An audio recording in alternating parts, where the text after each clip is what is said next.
د یقین میډیا ډیرو درنو لیدونکو ستړي مشئ په خیر راغلی. له ډیرو تاریخي سیمو څخه په لیدلو سره به تاسې هم له افغانستان څخه د تاریخي منظرو څخه د خوند اخیستلو لپاره او یا هم د تاریخي معلوماتو د لاسرسي لپاره به لیوالتیا لرئ.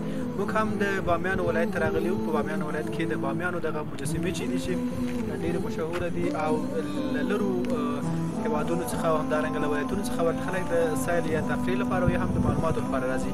موږ سره اوسئ په دې ویډیو کې تاسو ته د دغه مجسمو د دغه سموڅو یا دغه غارونو په تړاو ځانګړې ویډیو برابروو.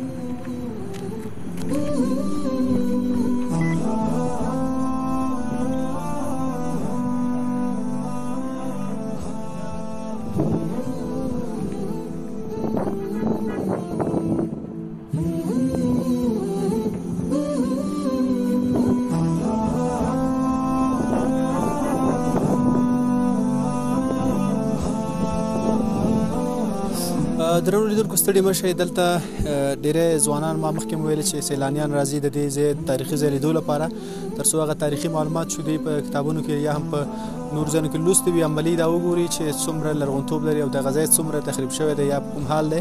دغه ځوان هم راغلی دی دلته سره به خبرې اترې وکړو چې له کوم ځای څخه راغلی دی او له دې څخه لیدنه وکړله څومره ورته په زړه پورې و. ستړي مشئ. نوم مو څه شی دی؟ زما نوم عثمان غني دی. اصلا له پکتیا ولایت څخه اوسېږو په کابل کې. له کابل څخه دې ځای ته راغلي یو.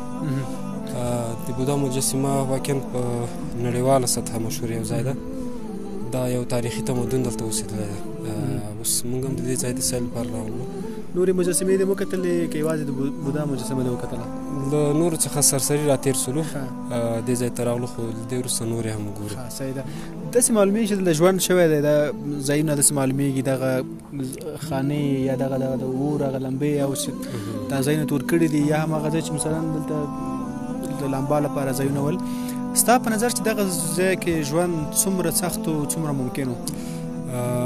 واقعا دلته به ژوند کول که څه هم ډېر به سخت نه و ځکه تمدنونه اوسېدلي دي دغه برخه کې. بلکل یو بت جوړ کړی ده. دلته به کلي اوسېدل حتی طایفې به اوسېدلې په هغو وختونو کې د اسلام نه وړاندې دلته فکر کوم دلته بلکل یو تاریخ تېر شوی دی. ځوانانو ته خلکو ته پیغام سره چې د دغه تاریخي ځایونو څخه لیدنه وکړي باید راشي او څنګه؟ حتما دې ورته راسي د افغانستان د ټولو تاریخي ځایونو څخه دې لیدنه وکړي او د دولت څخه مو هیله دغه ده چې په دې لړ کې مثلا زمینات دې ته بهرني سیلانیانو ته برابره کړي ځکه هم دولت ته عاید برابرېږي هم خلکو ته ډېره فایده رسېږي. ډېره مننه. هیله کوم تاسو هم ډېره مننه.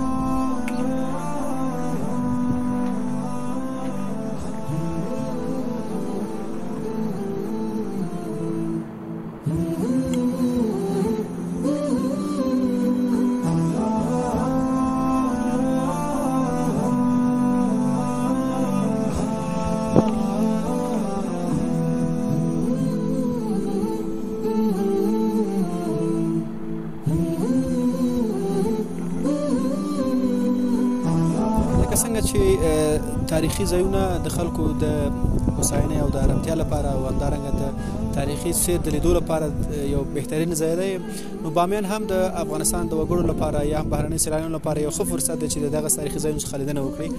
دغه مشر هم دلته راغلی دی او دی هم غواړي چې دغه تاریخي ځایونو څخه لیدنه وکړي او پوښتو چې بامیان ته په کوم ځایونو تللی و او دغه تاریخي ځایونو څخه لیدنه څنګه ده د انسان لپاره څومره ګټوره ده. ستړي مه شئ، بخیر راغلی.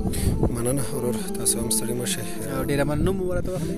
نوم مې عبیدالله پیرزاید دی، د پکتیا ولایت اوسېدونکی یم. عبیدالله جان، دا راته ووایه چې تاسو تاریخ کې لوستي وو که نه خلکو درته ویلي چې بامیانو کې دغسې مجسمې دي؟ څه ناڅه مو د خلکو نه مو اورېدلي او په تاریخ کې مو هم لوستي دي. د بامیانو بتانو په اړه مو ډېر معلومات لوستي دي. نو دا ځل موږ وغوښتل چې د خپل د سفر په دې لړ کې بامیانو ته راسو، نورو دوستانو سره د دې ځای د بودا مجسمې او د نورو مجسمو څخه لیدنه وکړو.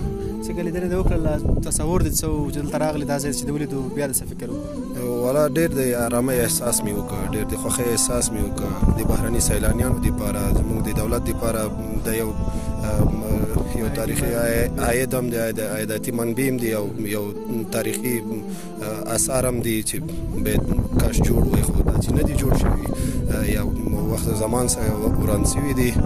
نو دا اوس هم خلک ډېر راځي او ډېر خلک هم دې خوا ته چکر دپاره راځي. ډېره مننه. تاسو وګرځېدئ پکې دا غارونه کې دننه مثلا دغه تورتام تیاره او ډول د ژوند دغه تصور پکې کېږي. څه فکر مو وکړ چې دغه ځای کې ژوند څومره اسانه دی؟ والا په داسې ځایو کې ژوند طبعا ممکن سخت ده، خو وخت و زمان سره هغه خلک چې کوم دلته اوسېدل، هغه کوم د دې همغه وخت مخلوقات هم دلته ژوند کوو، نو هغوی ورسره یار سوي وو.